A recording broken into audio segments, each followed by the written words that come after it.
Right, good afternoon, ladies and gentlemen. My name's Chris Lawton. Yes, I'm the MD of the Solar Design Company. We've got a booth here, somewhere over there on the end wall, so if anything I show interests you, you can always follow it up later. So this is about prediction, but the prediction of the performance of renewables. That's the sort of market we're interested in. I'm going to focus on solar thermal and PV. They're often sort of juggled as a choice to make on a given roof. Let's just give some context to this. UK government, Department of Climate Change, they have this Energy Act, and it created this thing called Microgeneration. And that's where you'll sort of find a lot of this sort of renewable energy under the government. They define it as low, zero, or renewable energy. And for those of you who are observant, you might notice there's something missing in that sentence. Perhaps some of you will notice the word carbon is not mentioned in that sentence. However, that's how it's written on the website that I copied from just the other day. So the government's sort of policy, sometimes it feels a bit confusing to me. I'm not really sure if they're trying to reduce carbon or what. But there's a definition of microgeneration anyway. Low, zero, or renewable energy. So it's probably about carbon dioxide. I think that's what motivates a lot of people and policy initially. And it's also about energy that is not centrally generated. So it tends to find it on people's roofs. Solar energy is in fact the source of, well, in effect, all energy at the end of the day. But particularly microgeneration gives us a clear focus of where it all comes from.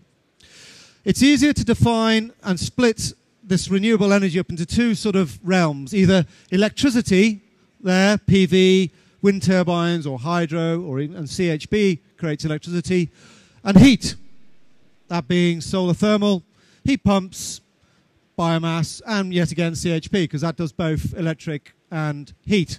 So if you bear that in mind, it helps sort of understanding the situation with government policy. We believe that to accurately predict renewable energy, and particularly solar energy contribution, you have to do a good site survey.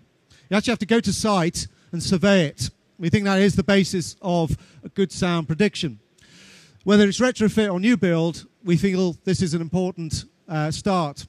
You can do it from, from the ground, and in doing this, this is safer than going up a ladder or scaffolding.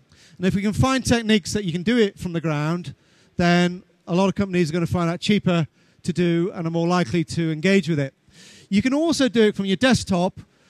You can use the various sort of internet facilities which have aerial or street views. I'm sure you're familiar with the brand name I probably try not to mention, but I think we're all familiar that we can go on the internet and put in an address and actually see it from our desktop. That is used in the trade to try and predict solar energy.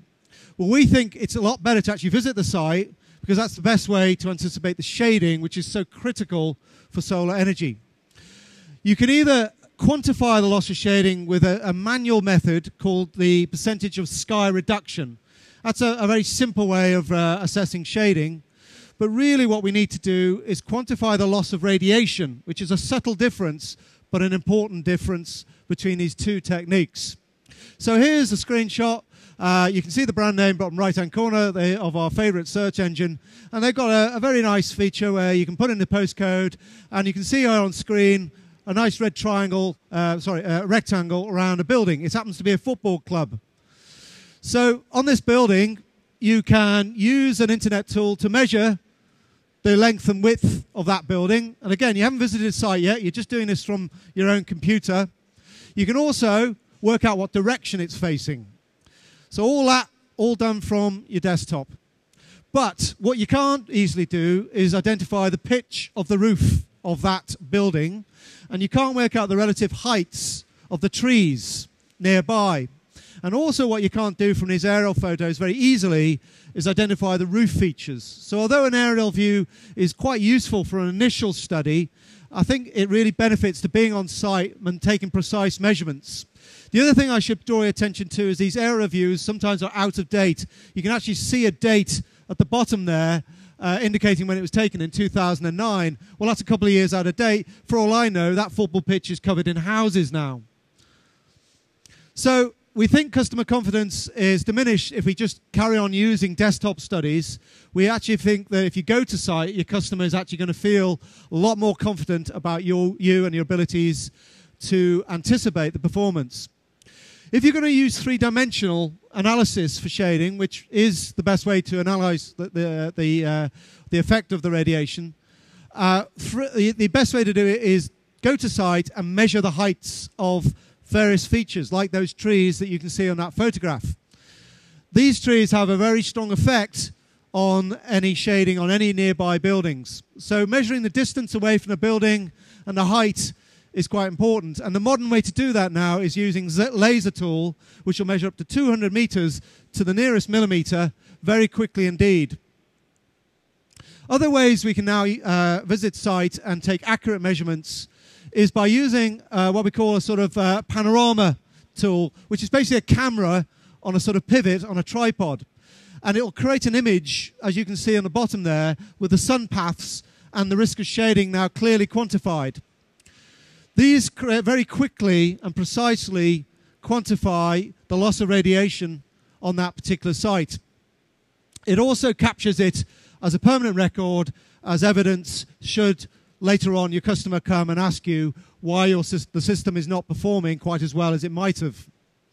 These devices have integral leveling devices, and they will ultimately, with the software, give you what you need, which is the loss of radiation from that particular site. As you see, quite a complex site with trees and other features and lampposts, which may well interfere with the solar radiation on that site. So this is the kind of result you get on your computer. It's just like a horizon from wrapping around to the back of you from north, east, south, west, and back round to north. And as you see on screen now, I'm drawing a little sort of animation of the capture of the landscape around that particular site. And if you use a sort of higher resolution, you can get even more detail of each feature on the landscape. And that's adding up to quite a loss of the percentage of radiation available to that site. So 3 dimensions is, I suppose, the modern way now to analyze the shading. And you can see here a couple images in the software we've used to illustrate this. Generally, we recommend measuring objects that are likely to shade where they are within 100 meters of the building. This allows you to, say, get the accuracy into the software. If it's a hill, like that mountain on the right-hand picture, that's, you know, half a kilometer away, well, we don't have to worry exactly how far that mountain is. We just need to capture it on the image. But anything nearer 100 meters is necessary to bring into the software accurately.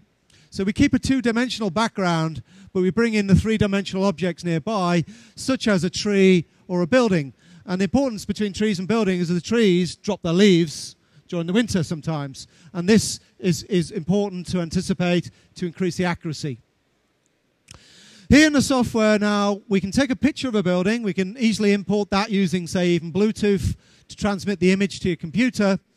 And by adding dimensions using a laser tool, it's possible to now create a framework in the software of what the PV system or the solar thermal system is going to be on that roof.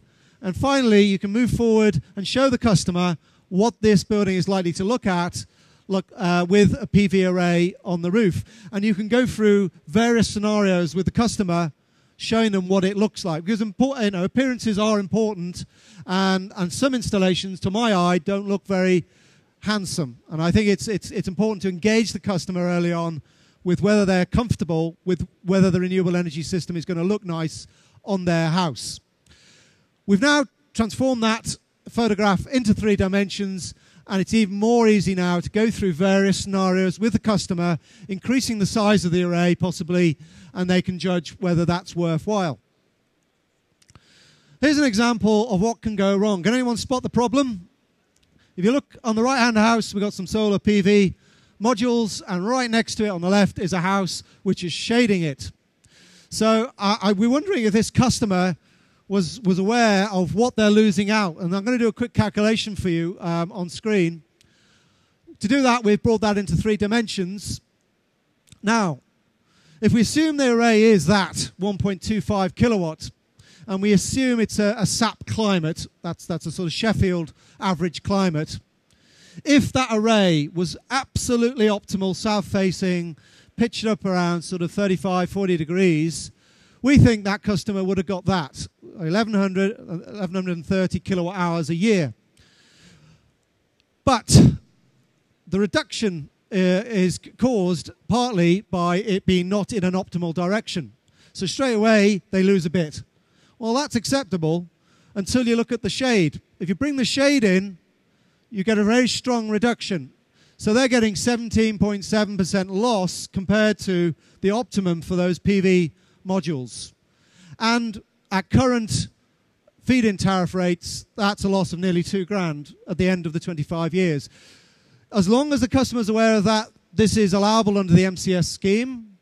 The question is, were they informed of this decision? And we think simulation software helps people make this decision. Possibly this array would be better off in a garden where it might not be shaded. On screen now, it shows you the individual loss of the shading on each module. It's very important on each site to analyze the profile of use.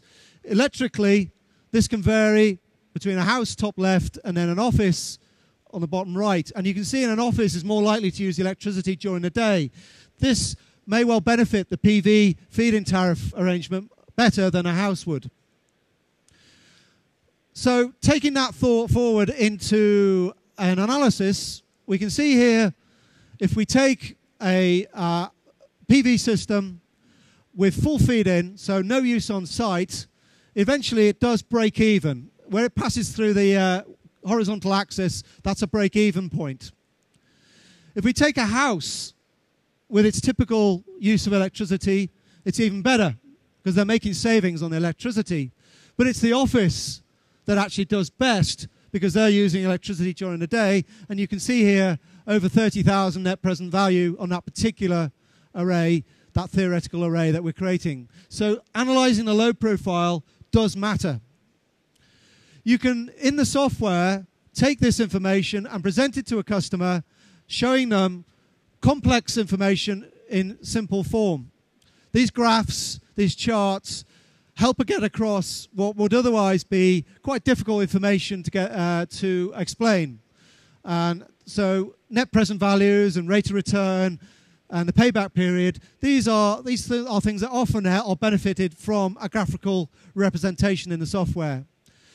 Moving the story over to solar thermal, you can see here we've got 2 different profiles for the hot water use, campsite and a ski lodge.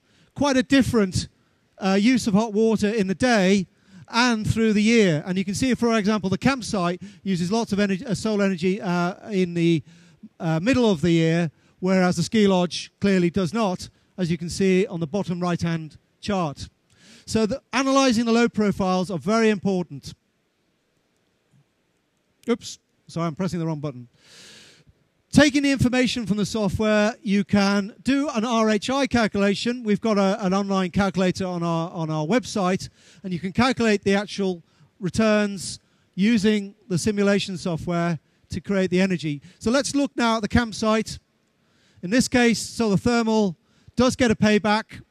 The household, however, a typical household, would not get as good a payback as a campsite.